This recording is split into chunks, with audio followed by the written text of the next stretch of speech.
সাদা ভাতের সাথে পরিবেশন করতে হবে এরকম পেঁয়াজ পোস্ত।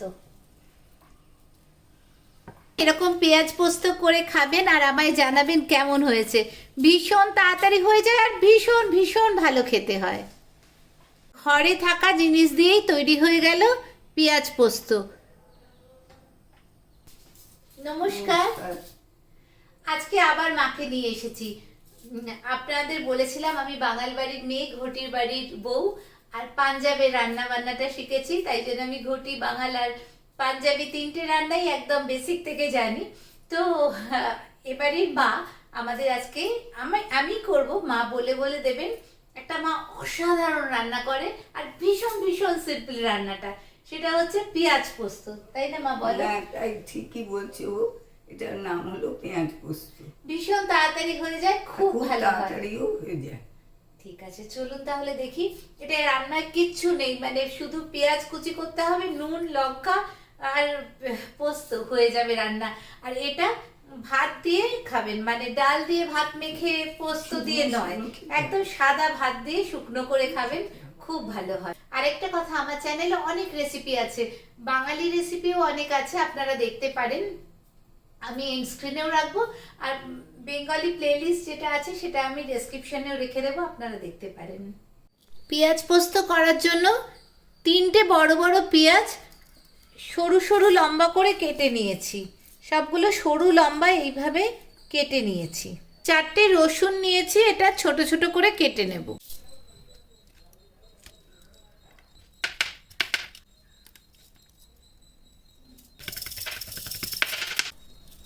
4 টেবিল স্পুন সর্ষের তেল দিয়েছি। সর্ষের তেলটা খুব গরম হয়ে গেছে, এর মধ্যে প্রথমে রসুনটা দেব। রসুনটা একটু ভাজা ভাজা হচ্ছে, এর মধ্যে পেঁয়াজ কুচিটা দিয়ে দেব। এবার একটু ভালো করে মিশিয়ে দেব আর ভাজবো। সর্ষের তেলটা সবসময় খুব গরম করে তারপরে দেবেন। পেঁয়াজটা ভাজা হচ্ছে, ততক্ষণ আমরা পোস্তটা বেটে নেব। 4 টেবিল স্পুন মতো পোস্ত নিয়েছি। 2টো কাঁচা লঙ্কা লাগবে, এটা আমি পোস্তর সাথে বেটে দেব। আর শুকনো লঙ্কা গুঁড়ো লাগবে, আপনারা কাশ্মীরি রেড চিলিও ব্যবহার করতে পারেন, আমিও কাশ্মীরি রেড চিলি ব্যবহার করছি। দেখুন খুব ভালো করে পোস্তটা বাটা হয়ে গেছে, সুন্দর করে বাটা হয়ে গেছে, একদম মিহি পেস্ট হবে না, একটু সামান্য দানা দানা থাকবে। আলু পোস্ত, পেঁয়াজ পোস্ত বা ঝিঙে পোস্ত, যাই পোস্ত রান্না করুন, পোস্তটা একটু সামান্য দানা দানা থাকবে, একদম মিহি পেস্ট হবে না। পেঁয়াজটা মোটামুটি ভাজা হয়ে গেছে, দেখুন একটু লাল লাল করে ভাজা হয়ে গেছে, এখনও আর একটু ভাজা হবে। এই সময়ই আমি পোস্ত বাটাটা এর মধ্যে দিয়ে দিলাম। সবটা পোস্ত বাটা এর মধ্যে দিয়ে দিলাম, খুব ভালো করে মিশিয়ে নেব। আর তাহলেই পেঁয়াজের সাথে পোস্তটাও একটু ভাজা ভাজা হবে, আর তাহলে পেঁয়াজটাও আর একটু যেটুকু ভাজা দরকার সেটাও হয়ে যাবে, আর পোস্তটাও একটু ভাজা ভাজা হয়ে যাবে। পোস্ত আর পেঁয়াজ একসাথে ভাজা হচ্ছে, এখন 1 টিস্পুন মতো নুন দিয়ে দেব, আবার খুব ভালো করে মিশিয়ে দেব। আর এই রান্নাটা খুব কম আছে এখন হবে, না হলে পোস্তটা নিচের দিকে লেগে যাবে।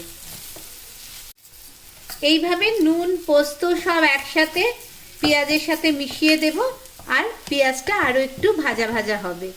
পেঁয়াজ পোস্ত একসাথে ভাজা হচ্ছে। এবার এই যে মিক্সিতে পোস্তটা লেগে আছে, এখানে আমি সামান্য একটু জল, 1/2 কাপও নয়, তার থেকেও অল্প একটু জল, এটা মিশিয়ে পোস্তর মধ্যে দিয়ে দেব। এই সামান্য মিক্সি ধোয়া জলটা এবার এর মধ্যে দিয়ে দিচ্ছি, খুব ভালো করে মিশিয়ে দেব। তাহলে যে কড়াইয়ের তলায় একটু লেগে লেগে গেছিলো, সেই পোস্তটাও একসাথে উঠে আসবে আর একদম শুকিয়ে যাবে, একদম ড্রাই হয়ে যাবে। দেখুন কত তাড়াতাড়ি তৈরি হয়ে গেল একটা অপূর্ব স্বাদের পেঁয়াজ পোস্ত।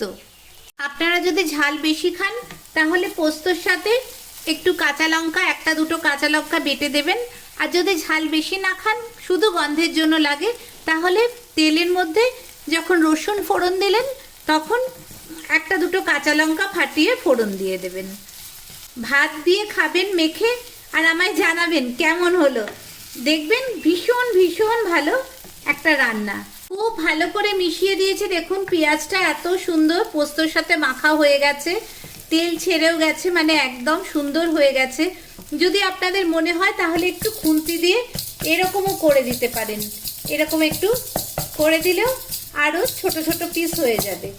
দেখুন একদম সুন্দর হয়ে গেছে। আচ্ছা মা, একটু সাদা সাদা লাগছে, আমি কি একটু লঙ্কা গুঁড়ো দেবো?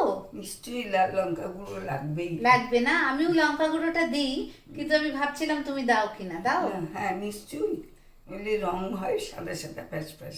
আচ্ছা আচ্ছা, লঙ্কা গুঁড়োটা দিতে হবে, আমিও দিই। পেঁয়াজ পোস্ত প্রায় রেডি। এবার 1/2 টিস্পুন লঙ্কা গুঁড়ো, আমি কাশ্মীরি লঙ্কা গুঁড়ো দিচ্ছি। এবার আবার খুব ভালো করে মিশিয়ে দেবো, তাহলে রংটাও খুব সুন্দর আসবে। এবার দেখুন তলাটা একটু কামড়ে যাচ্ছে, তাই জন্য খুব অল্প সামান্য একটু জল দিলাম, আবার এই জলটা মিশিয়ে দিলাম, তাহলে সবটা উঠেও যাবে আর পেঁয়াজ পোস্ত একদম রেডি হয়ে গেল। জলটা শুকিয়ে যাওয়া অবধি কম আছে একটু মাখিয়ে নেব। দেখুন একদম তৈরি হয়ে গেল অপূর্ব স্বাদের পেঁয়াজ পোস্ত, আর ভীষণ ভীষণ ভালো খেতে হয় এটা। পেঁয়াজ পোস্ত একদম রেডি, দেখুন কি সুন্দর হয়েছে। দেখুন তৈরি হয়ে গেছে কি অপূর্ব পেঁয়াজ পোস্ত। এটা শুধু সাদা ভাত দিয়ে মেখে খাবেন, দেখবেন আর আমায় জানাবেন কেমন হয়েছে। খুব খুব ভালো একটা রেসিপি, আর খুব তাড়াতাড়ি হয়ে যায়। সাদা ভাতের সাথে পরিবেশন করতে হবে এরকম পেঁয়াজ পোস্ত।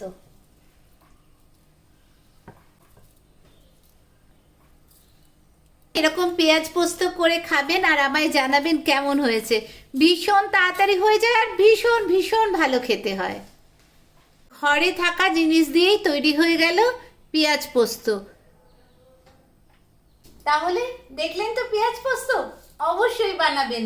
মা বলে সবাইকে বানাতে। অবশ্যই তোমরা চেষ্টা করবে, যাতে রান্নাটা খেয়ে দেখবে যে কেমন হয়েছে না হয়েছে। হ্যাঁ অবশ্যই বানাবেন, খুব তাড়াতাড়ি হয়ে যায়, ভীষণ ভীষণ ভালো খেতে। যারা ঘটি তারা তো জানেন পোস্ত কত ভালো, যারা বাঙাল তারাও বানান, দেখুন কি ভালো খেতে হয়। আর जो बंगाली नहीं हो वो भी ट्राई करो, ये मस्ट ट्राई करने वाला रेसिपी है, एक Bengali recipe, please try it. আর সাবস্ক্রাইব, লাইক, কমেন্টস এগুলো অবশ্যই করবেন। আর তার সাথে আমি যেটা বেশি করে চাই, লাইক কমেন্ট সাবস্ক্রাইব সব করবেন, কিন্তু তার থেকেও বেশি রান্নাটা করবেন আর আমায় জানাবেন কেমন হলো। ভালো থাকবেন সবাই, থ্যাংক ইউ।